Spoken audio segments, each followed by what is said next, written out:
Hello, welcome to Glide Tech YouTube channel. In today's video, I'll be sharing with you on how to see your watch history on TikTok. So let's say you scroll through your TikTok, go through your TikTok, you watch some videos on your TikTok, and you wanted to do something on another app. Maybe you wanted to have access to another app. For that reason, you went out from your TikTok and then came back again after accessing the app that you wanted to access. You came back again to your TikTok app.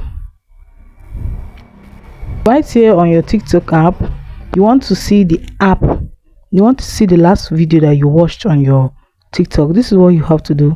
Click on the search icon, type in dot,